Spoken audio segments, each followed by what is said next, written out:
Welcome everyone to today's session on taking poverty measurement research into the private sector. This is part of the University of Oxford's series within the Aspect Annual Event Series. So for those of you not familiar with Aspect, it's a network of universities committed to increasing the impact of social science research through research commercialization, business engagement, and student entrepreneurship. And today we have Sophia, which is a University of Oxford spin-out committed to tackling poverty through the Multidimensional Poverty Index.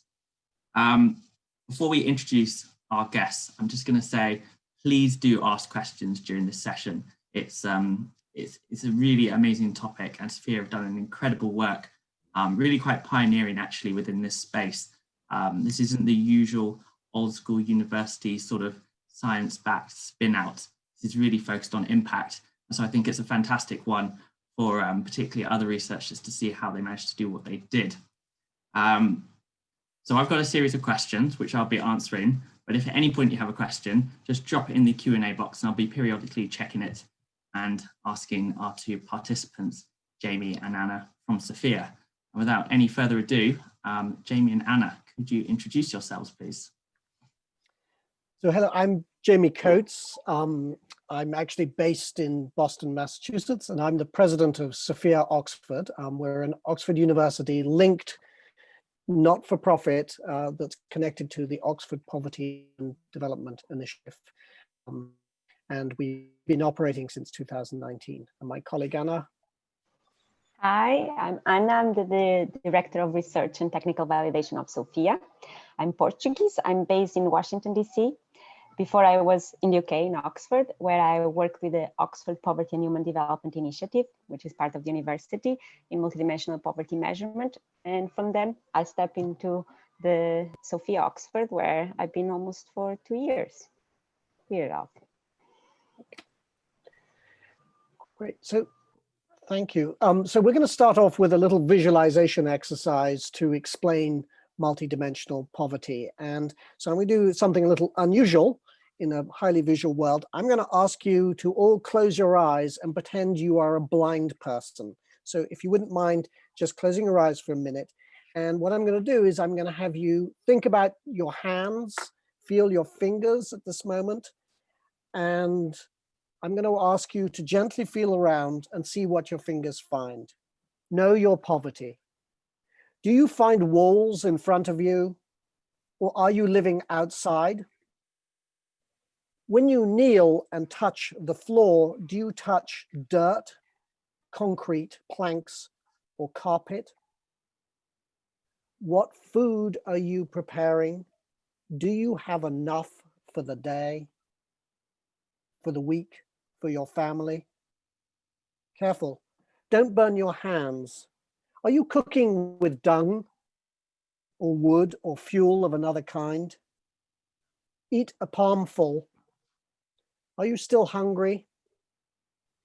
Checking your child's head for fever. How far is the hospital? In your pocket, you feel for your money. Can you pay the bill? How much schooling do you have? Does your work speak of learning? Can you fumble around to find some tools? Do you have any for earning? Thirsty, feel for a tap. Do you have running water? Is it safe to drink? Or are you reaching for a kettle? Do you boil the hottest tea your mouth can bear? You need to go so bad. Do you have a latrine? Or do you go outside or pay to go to the village loo? Outside you stumble on something, a piece of rubbish. Rubbish is never collected and is strewn everywhere. Blind, you know your trip, whichever way you turn. I'd like to come back, open your eyes. Poverty comes in many varieties of descriptions. Mainly it's been counted by money, I'm going to ask Anna to tell you the story of more than 10 years ago at Oxford, a research center was set up to say, well, what happens if we don't just measure by money? What do we see and what do we learn? And if you could give a little potted history. Yes. So traditionally, as Jamie said, poverty has been measured by money. Money is taken as a proxy of people's well-being. But as the exercise intends to show, money is not everything. Money can be an access, but not necessarily a guaranteed access to lots of things that we need to live our lives in an appropriate way. And so that's what led Sabina Alkire to try to get a way of showing that to policymakers. How can we show how people's life rather than relying on a proxy?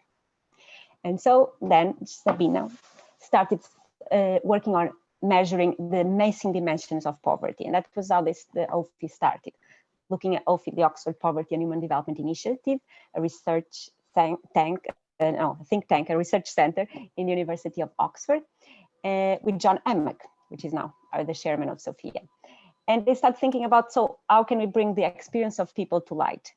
And then at some point she met James Foster, that was one of the authors of the methodology that we use to measure monetary poverty. And they come up with a way of capturing this experience that Jamie was showing, like how people experience poverty differently, the different kinds of deprivation on their health, on their education, on their living standards, with a very flexible methodology that could come to meaningful numbers to tell politicians what are people who are in poverty and what kind of deprivations they have. This is the Alkire-Foster method. And it was very flexible because it was a methodology, doesn't tell you what poverty is, leaves that decision to the designer of the measure, because poverty in Sudan might not be exactly the same poverty as in Portugal. So the methodology is flexible, allows to the designer of the measure to define what poverty is on the place that you are measuring. What are the minimums that you need to achieve to have a good life in your country? And in 2010, they, together with the United Nations Programme for Development, they applied, this was the first application of this methodology, they developed the Global Multidimensional Poverty Index. This is a measure of multidimensional poverty that compares poverty across more than 100 developing countries. And this brought the, although Amartya Sen had already started this conversation about how poverty should be measured, how should we look at poverty, not just by money, but looking at the capabilities, the functionalities that people have, Sabina and James Foster operationalized it. And this measure of the global MPI brought it to the larger international arena. And this measure been updated every year by OFI. But that also brought it to the policymakers who look at that and the way, not just telling you, that's the methodology, this not just tell you who is poor, multidimensional poor, but tells you what are their deprivations, which facilitates also the targeting of public funds. So it's like, rather than, okay, people are missing money, no, people are missing sanitation. People here are missing good schools. People there have poor housing. So that made life for policymakers more information, made life easier in the sense they had more information to do their work. And so countries started adopting the same methodology to define build their own national measures of multidimensional poverty that were suitable to their own context and their own priorities. And they started mostly in the first countries in Latin America, but now there is countries almost in all continents that have national poverty measures, and they use them in their policy making. And more recently, when the Sustainable Development Goals, where there was a discussion about the agenda, the 2030 agenda, for the first time, multidimensional poverty was included in the goals. So the first goal, end poverty, there's a target that it's focused in monetary poverty, but the second target is focusing reducing multidimensional poverty in all its dimensions everywhere. And so this is where OFI got. In addition to that, OFI works also with governments in a multidimensional poverty peer network, supporting governments developing and using their measures. And we, with Sophia, decided to take this methodology to another kind of actor. Jamie, do you want to take it from there? Yes, I'll just illustrate a couple of points just to say, in 2018 at the UN, we put up an image of a young 14-year-old girl wearing a really nice uniform, and half the world's poor are young children. And Amuda was wearing a really nice uniform. And so what you knew from looking at the 10 factors there, that actually education was not an issue. She was actually in school. But what we do know is no sanitation, no drinking water, no housing, electricity was borrowed, and she was poor in 1/3 of those 10 factors. And that makes her multidimensionally poor. But interesting, a young woman in South India, you would think, well, maybe she needs education. That's not the answer in her case. So what is behind all this is, can you get good data and can you target your responses and measure the impact? Can you get good data, target your responses and measure the impact? And we've seen governments struggling with this in the COVID situation, because can you focus in the right area? I would say one other thing that's really important about this is that President Santos of Colombia decided to end the civil war. And for the military side, he went to MI5 to get some help. And for the actually making peace happen, he went to Oxford. And they built in Colombia a multidimensional poverty initiative. And what they discovered is that, you know, inflation and money can move people actually in and out of poverty, but he could have ministries moving ahead. And every 6 months, the ministers had to sit and report what their targets were. And at one of those meetings, my chairman, John Hammett, was there. It was quite clear the housing ministry had met none of the goals. And they ordered the building of 100,000 houses and the rehab of 90,000 houses in 1 year. And that goes on supposedly to be why he got re-elected for a second term, or certainly was very influential in that. And they were able to keep moving their poverty reduction score down, because it told them, you know, not just these people are poor, but they're poor for this specific reason. And I have a ministry that's targeted to do that. I think the other thing that's really amazing is that at the Philippines last week at the UN, the Minister of Economics, they're able to say they've now done enough surveying that the Ministry of Education is the department that is most responsible for ending poverty, mathematically, this proportion of it through that measure. So a very powerful lever for moving policy, because it's focused in on what matters at a household level. So what matters at a household level? So what happened was that in 2017, the government of Costa Rica was encouraged by the private sector to adopt one of these measures. And the business leaders who were doing this were reflective and said, well, hang on a minute, this is obviously, we want our country to be more efficient and so on, but what about our own organizations? And so a chairman of the bank said, is there any poverty in my bank? And our answer was, well, we didn't know. And so OFI at the time, Oxford, took the government measure and adapted it and worked with the bank, especially including things like debt and other issues, and ran a survey through 3 companies. And it came back showing that 12% of the bank's employees were multidimensionally poor. They were poor, extremely poor by Costa Rican standards. And they were shocked. There's a sort of phenomenon of the one white shirt poverty, is you show up with your one white shirt, but you go back home and you've got 2 elderly parents and your younger brother who's disabled and whatever, and you're living in a tin shack. And you spend a lot of time on your laundry so you look nice when you go to work. So the bank was very shocked. They then have embedded this into how they work with their employees, how their benefits. They went through looking at like, well, we've got education dollars.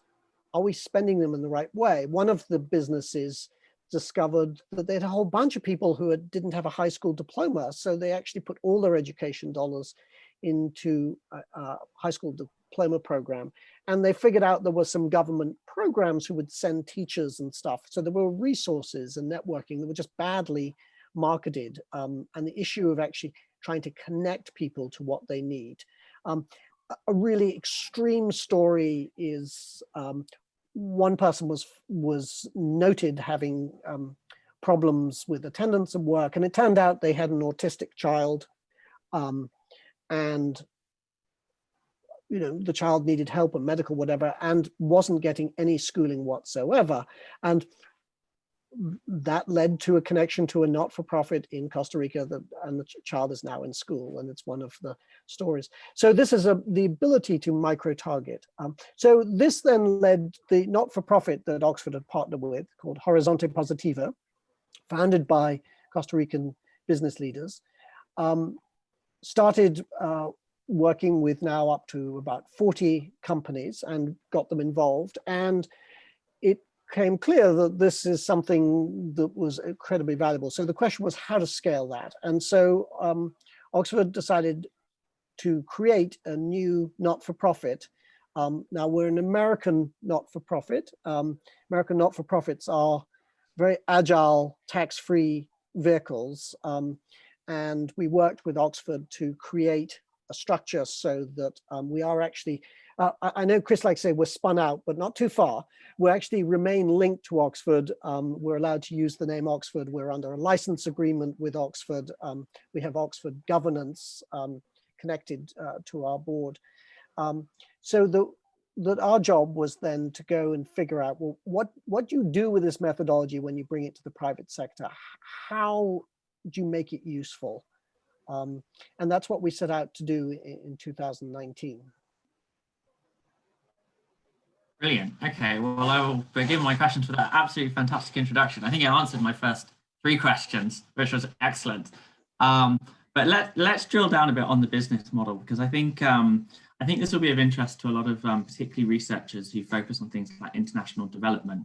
Is everyone wants to create that impact, but you have to create a sustainable entity to do so. So perhaps Jamie and Anna could answer, how exactly does Sophia currently make money? And if there are several ways, what are they? Well, we're absolutely the wrong people to talk to because we're not yet sustainable. So, we're in the middle of it. And if you think you're going to get sustainability that quickly, I think that's one of the real challenges. So we're doing 2 things. One, so this is a methodology that allows you to take better and better targeted and analyze impact when it comes to the lives of human beings, especially those who have little in the world.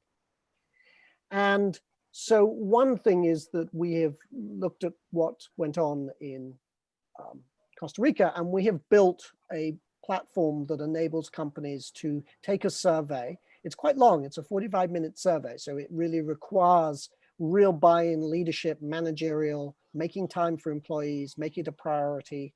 And one of the things we've encountered is if you do this with paper and you do it with spreadsheets and you're dealing with, say, 17 dimensions plus debt and trying to prioritize this is a really difficult managerial task. So one is just a platform that can manage that sort of data.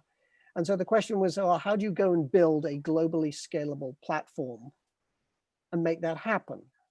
That sort of thing requires normally a lot of capital. Now, so one of the things we're actually a not-for-profit, and because of that, we can go to a company like Salesforce and we get you get a free access to their platform, which is a globally secure, scalable platform. Plus, thanks to the Skull Forum, thank you, Oxford, we connected to the Salesforce management. They actually flew a team into Costa Rica, and they did an analysis for us of actually, they worked for about a month with the companies, and they really listened really detail of like, I uploaded a file and got 58 error messages. I'm a manager in the company.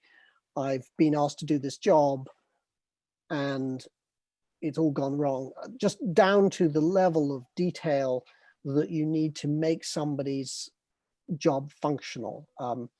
So they did that for us. And then interestingly, we've also, the other big thing that happened when COVID hit is we started recruiting volunteers. And one of Salesforce's top architects, one of the people who had actually flown into Costa Rica, is now our senior architect as a volunteer. So to be blunt, we've begged, and we've begged quite successfully on that front, and we're very proud of the fact that we have. And so we've leveraged our non-profit status to be able to essentially acquire, I think, greater capacity than actually if we'd gone out and raised money and tried to buy it ourselves. So one of the big things for us has been pro bono support of the top thing. I'd say the other thing before all of this, and it's a really boring thing to talk about, but the legal stuff, the governance, international law, it's really tough. We have a pro bono law firm in Boston. That's one of the top firms. They do pro bono for everything for us, setting us up, contracts, the lot. We must have burnt through, I mean, I would have thought it's probably in the region of $200,000, if not more, in equivalent of legal fees for what we are doing. And I recently wrote, we continue to love our lawyers. And one of the first things I would recommend everybody do is love your lawyers. And I'm not joking. Without them, nothing happens. And especially if you're doing anything international, it's super complex. And you've got to manage all that. So what we're doing at the moment, I was going to say, is that we're rolling out this platform that enables businesses to measure the poverty of their own employees. We are working with 3 companies in Central America, and we intend in November to open up the platform to more companies. The other thing that we're doing is that we're in conversations with Citigroup, because Citigroup is very interested in developing country economics and issues of equality. And so we've opened up an issue of investors who want to create well-being. And so how can you use this data to actually look at economics? I'll give you an example. In 2019, in June, a Chilean minister of social development put up 2 numbers at the UN. One number said the number of people in Chile who were poor by financial measure, which was 1.5 million people, so out of about 18 million people. And the other number she put up was the multidimensional number that the Chileans had calculated using a multidimensional poverty survey they'd built. And the answer was 3.5 million. 1.5 million, 3.5 million. Now, it got worse, because how it got worse is that they then showed how their numbers on multidimensional poverty hadn't moved. And if that number doesn't move, people don't have hope. And you may know last October, 40-cent pay rise, increase in the subway fare in Chile. I think every single statue in every single park has been torn down in Chile, and there was basically nearly a revolution. And the country is very fragile. That's of great interest to large economic actors who want stability, who want progressive growth, and so on. So the other part of it is where we've entered into a research dialogue with Citi, and we're under due diligence. So we're a tiny organization scrambling to see if we can do a deal with a group like Citigroup, so that they can use this methodology in investing and drive well-being through the capital markets. Now, all of this is being funded largely through private donations and through Canadian government money. Can I just say something? Yeah. Sorry, Anna. Yeah. Anna, you froze. Can I just say something a little bit about this research, this joint research with Citi? It's also with OFI, we faced this like almost 10 years ago. So when we come up with a multidimensional poverty measurement, people don't know about it. People are not even, and so there's a uphill battle just to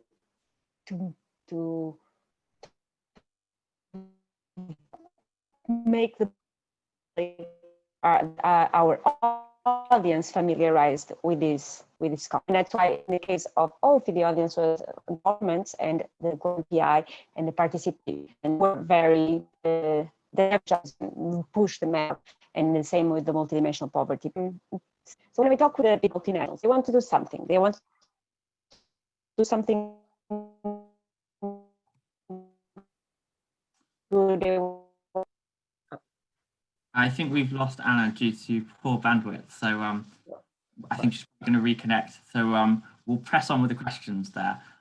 So Jamie, you spoke a bit about you are working with some businesses already. I guess I have a sort of three-parter question attached to that.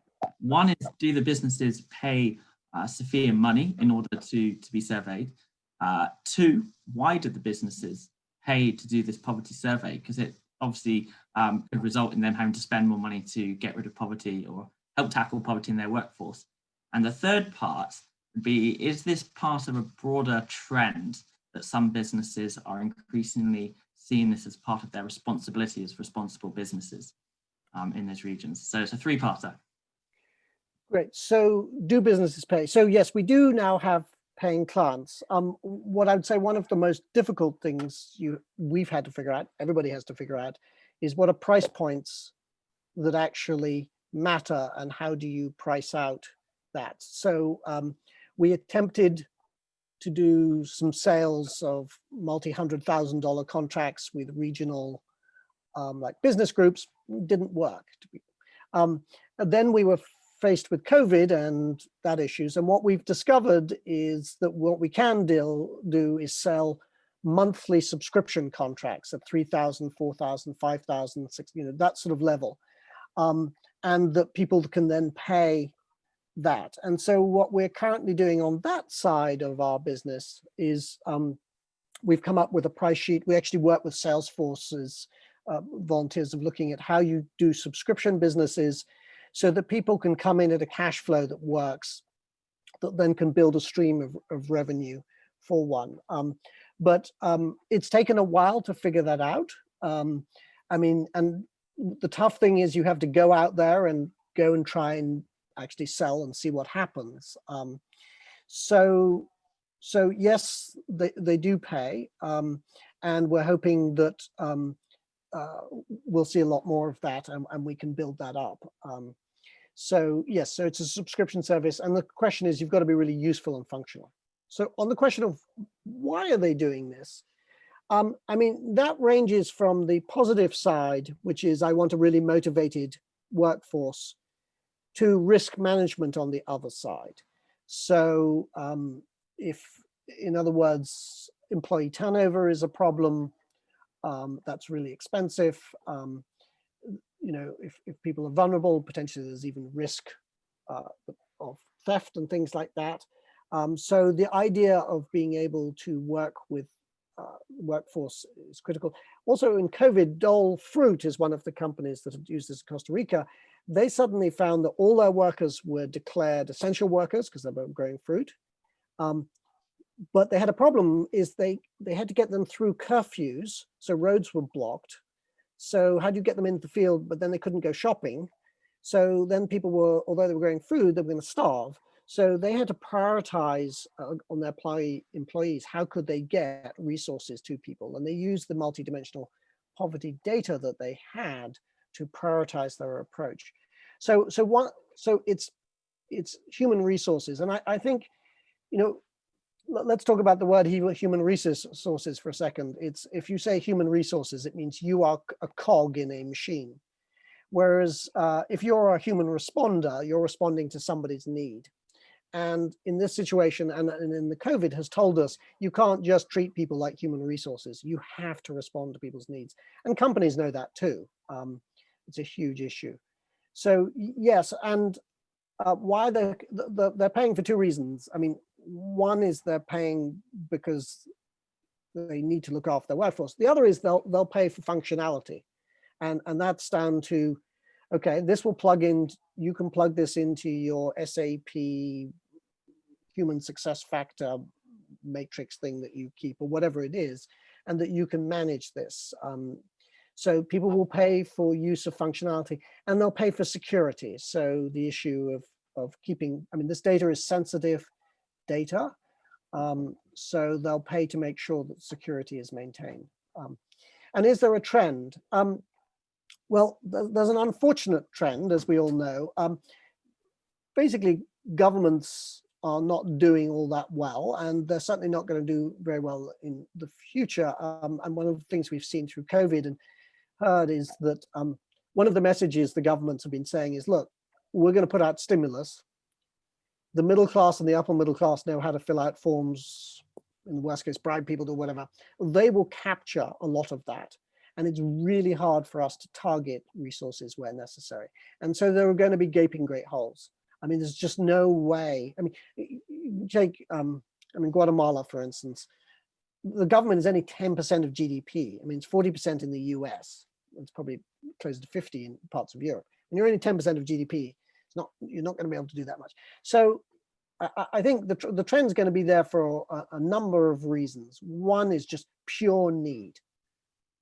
The other thing that's really interesting to watch is that in Central America, people look around, they say, well, it's interesting. Costa Ricans are all earning quite a bit of money because they bought into sustainability, transparency, and stuff like that.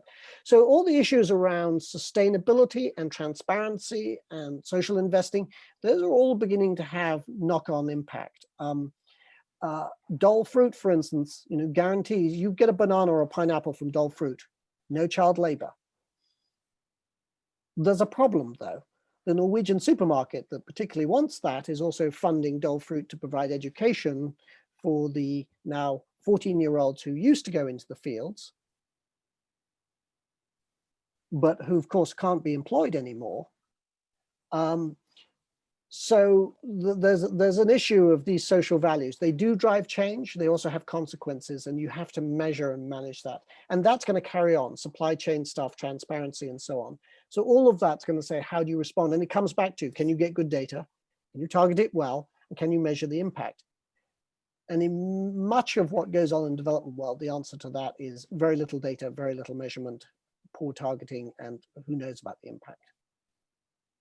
Brilliant. Well, I think my next question would be to go back slightly to your earlier one about the relationship with Citigroup. This is a particularly interesting partnership where I think, if I heard you correctly, you said Citigroup were looking at sort of capitalizing some challenges towards these markets. Could you maybe just elaborate a bit more on what Citigroup kind of intend to use the data for, and how it fits in with what Sophia is about? Right. So one of the big, so Sophia is helping. We want to motivate people to make a difference about poverty. And so what are the drivers in that? And our colleagues at Oxford have done an amazing work at working with the United Nations, coming out with global indexes. You can benchmark companies. For instance, I know Guatemala is in between Lesotho land and Ghana on the index of where they are in poverty in the world. And that causes pressure on governments to react. I think we did some analysis on sovereign debt issues. And one of the questions was, if you've been able to factor, for instance, the example I gave earlier, the Chilean information into sovereign debt measurement, would you have had a better idea of the explosion that was on its way? That's a hypothesis at the moment, but behind that, the question is, if you get a better view of really what is going on the ground, can you then understand how to create stable economic growth, which is the holy grail there? And therefore, can you create, drivers in the capital markets? For instance, if you're the Minister of Finance and you call up Citigroup because you need to pay the army next week, or whatever it is, and you can't make payroll, and they say, well, could we speak to the Minister of Social Development to see what, because we'll lend you at a lower rate if you're actually making progress and creating more stable. That's one sort of question. And we had Citigroup Pepper, former president of Colombia, sort of these questions about, one of the first things you get told when you're president is look after your credit rating. Otherwise you won't get reelected.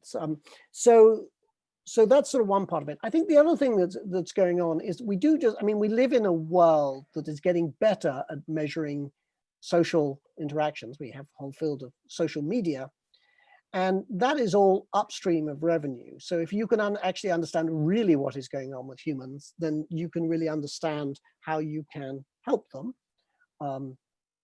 And so with Citigroup, and specifically what they're doing is they're doing a global research report that they're going to send to governments and to their clients that will explain the growth of this methodology, how it's been functionally used as real tools for changing policy, and how it's now available to the private sector to adopt. So one thing. And then the second thing is their data scientists are looking at it's the use of the framework on global data sets around poverty to be able to pop out the information that can make better decisions.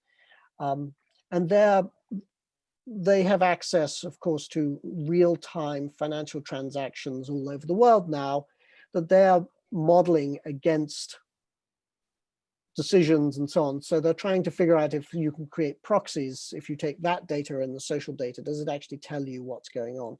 And can you provide better ways of helping people respond in very particular areas in the world and say, well, in this area, we need to get piped water in or whatever it is. So I mean, that's what's great. We're in the middle of that. We're in the middle of essentially a due diligence process with them. I think it will resolve probably sometime in January. It's interesting being, we're a flea, smaller than a flea on the back of a whale, dealing with them. They've got a huge amount of process and diligence and stuff. And we're a small brand new organization. So climbing that credibility curve has been interesting. And we couldn't have done it without the background research, and actually our ongoing connection to Oxford is all critical to that. Excellent. And that kind of brings me neatly on to my next question, which is, I don't think it's controversial to say that international development and multinationals have not always been best friends historically. So how does Sophia manage its reputation and its integrity, given it works so closely with multinationals, but it's also focusing on poverty? Well, it's interesting. So Oxford was incredibly worried that Oxford wanted the veto right of everybody we talked to in case somebody decided that they didn't want us working with someone. And our answer was, no, actually, we may end up wanting to work with some of the bad actors. But, I mean, an example would be, you're doing agricultural sector. In Guatemala, we know we're going to walk into the dealing with palm oil and things like that. And the question for us is going to be, we're not at the moment, is we do have to evaluate how this is being used. We've got to make sure that the companies use this. I mean, you could use this information to affect employees, reporting on how they're working. So we're being really careful to make sure that we enter into agreements with companies where we know that this data is protected under local laws and the management to do that. But it is a tool, and we want everybody using it. And there may be some bad actors who want to clean up. That would be great. We haven't so far. I mean, Dole has some issues, but at the moment, I think that's a line we have to walk down. But our issue is we are not we're trying to cooperate people, and at some level, one of the really interesting things we've discovered is that if you get the senior management to take the survey as well, and then they get a board level report in numbers that looks like their other board level reports, but shows them that, it actually changes within their minds their understanding of actually what's going on. It's a way of essentially teaching compassion in the boardroom. Now, as we grow this, we will see how powerful that is. The other thing that we will do over time is, as we build a data set, we will provide benchmarking and be able to tell you how well you're doing against other companies. I am very mindful that I did go and visit Mars Food, and they were pointing at Unilever, and they were a little envious of it because they said that even though they're a multinational, they are in a brain race to hire the smartest and brightest people. And currently Unilever has done such a good job on its sustainability framework and people appreciating that they were getting 10 times more applicants for it. So I think, I mean, we're part of all of that. I think one of the things strategically we've got to do is, yes, we're developing a product, but also my colleague Anna is also responsible for independent verification of what's going on. And I think one of the strategic issues we're going to have is that we may at one point some of the business may be, you know, a service arm working with companies to do surveys, while we remain highly independent on doing audits and verifications and verifying that companies are doing that. And we're going to have, when we get there, we're going to have to navigate that very carefully. Brilliant. So one question I also have, and I'd encourage the audience at this point to throw in some questions in the Q&A section as well. This is your opportunity, but we'll also leave time a little bit towards the end, is what does the relationship with the university currently look like? Thinking about how the research works with the OFI team, etc., in the Department for International Development. Anna, do you want to? Yeah, so we are very connected. So we are participate on their weekly, not bi-week, not every 2 weeks meeting. When it's like big, when it was, for instance, the negotiations with Citi, OFI was part of lots of the conversations. They came and explain, also they help us like explain their work. They are part of, Sabine is part of our council. So far, in our work so far, they've been acting kind of a soundboard of some of the things we are going through. And in the case of this joint research, they are more active in the sense that they are part of this group. We are more the operational, making the things, but they are there also to give their perspective. And we also, for our own work, we rely a lot on what's coming out of OFI. So for instance, when was the report on the global MPI in 2020, we brought that information onto our conversations with our partners. Also, when it was they had a United Nations side event, the Multidimensional Poverty Peer Network, Jamie was part of that event. So I think we are close, not right now, we don't have a research progress together, because as we are building still the project, we have the data, I guess then the partnerships will also flourish more. Jamie, you wanna cover? Yeah, so one of so our credibility is intimately linked, and so we work in concert with our colleagues, and we're also, I mean, I think, and for us too, one of the reasons we have access in countries is that we have access through the political structures. Our colleagues of Oxford have the most extraordinary political access, and also I would say the other important thing is they have a philosophy of not going in and telling countries, they don't go in and say, well, you're poor. They go in and say, how would you like to define poverty in your communities? And we'll help you articulate that. And I think one of our things is for us to maintain that philosophy in what we do, so that there's an alignment and a coherent and a set of good relations. So that's important for us. The university too, I think, is interested in our impact data over time. It actually affects how the departments are rated. And so we hope to be able over time to be able to literally measure the amount of impact in a very specific way for them. And I think and I would say in the long run, I think one of the really big things around this is that we made a decision to be a non-profit, not a for-profit, because ultimately at the end of the day, poverty is always going to be on the fringes of the commercial activity. And so at the heart of what we're doing is trying to deliver functional stuff that will produce revenue that will also enable us in the long run to fund work back into Oxford, because on a human level, it is the economic departments of the great universities of the world that provide the dashboards for the countries of this world of how they're run. And we want to make sure on that dashboard, you can see the least. And we want to maintain that edge. So we want to be in a close relationship with OFI. And in the long run, it's our desire to provide funding streams back into that, and to make sure that all of us who are the richest of the rich have the poorest of the poor right in front of us in a way that we can do something about.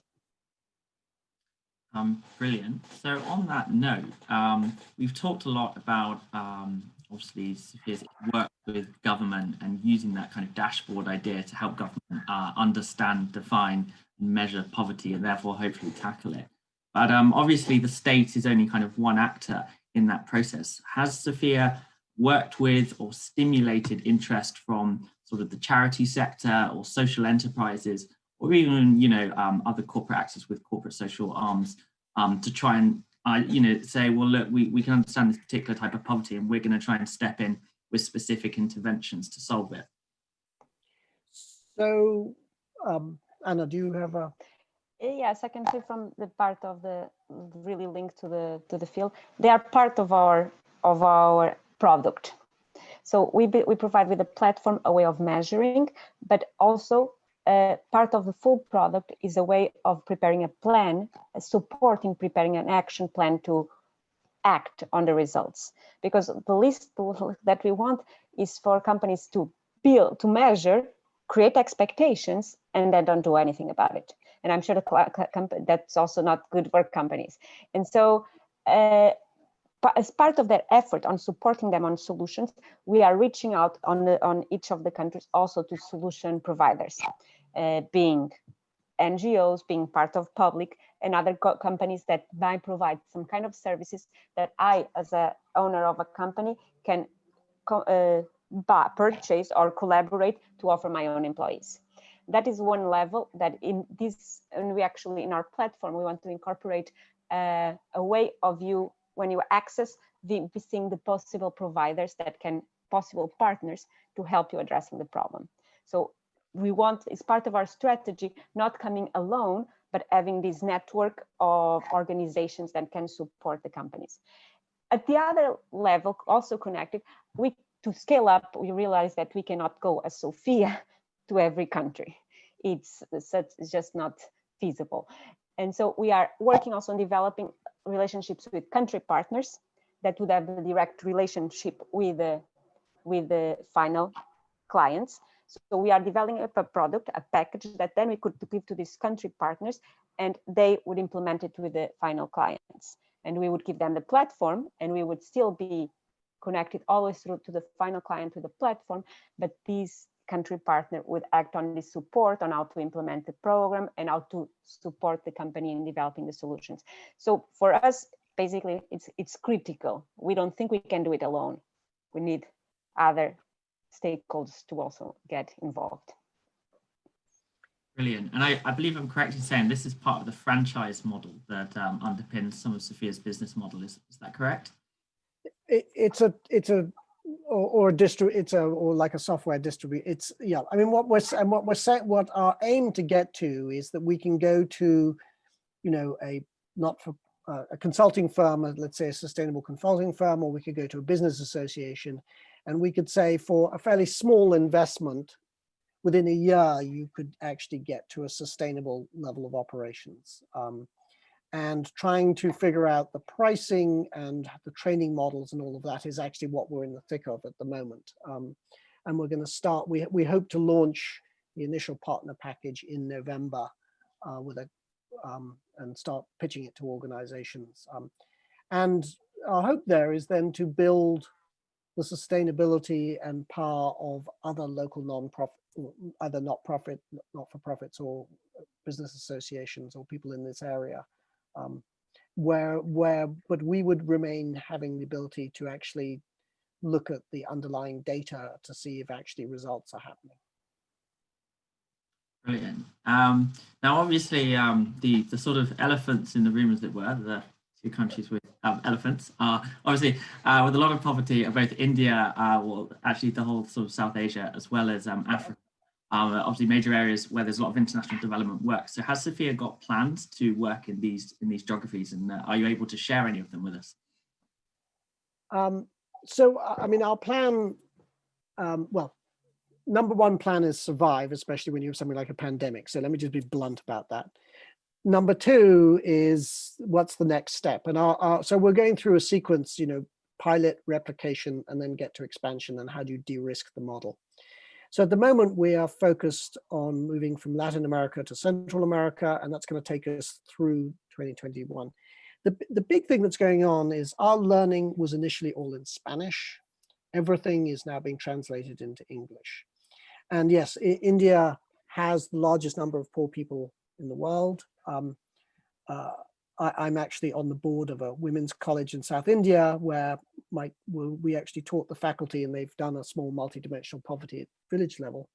So absolutely we want to get there, but we still need to de-risk and get this model operational where it is. And also we need to settle into who our main partners are, like Salesforce and the like. And until that's stabilized, that would be a leap beyond we could go at the moment. Brilliant. I'm going to make a quick call out for any last questions, just because we've only got 5 minutes left, but hopefully some people will write in. But I'm going to move back to academia now as a question. So a lot of academics, particularly in areas like social policy and international development, are working on not dissimilar kind of research. Would you, what advice would you give to them if they were thinking about going down this not-for-profit social enterprise route as a way to translate their research into this kind of impact? So, I mean, there's a big decision that we made, and there's around picking to be a non-profit versus a for-profit. Interestingly, Oxford University Innovation is mainly set up for for-profits, and one of the struggles we've had is you don't have access to philanthropic capital for something like that. Now, we have a whole series of reasons why we're doing that and why we want to do that, and so on. So I think that's one thing you have to think really hard, because there are different pools, and then you have to identify people with the right talents to fit in that. So I'm a not-for-profit background executive, not a for-profit executive. So you've got to pick and identify people in that range. I think you also need to figure out I mean, this will always take twice as long and twice as much money as you think. And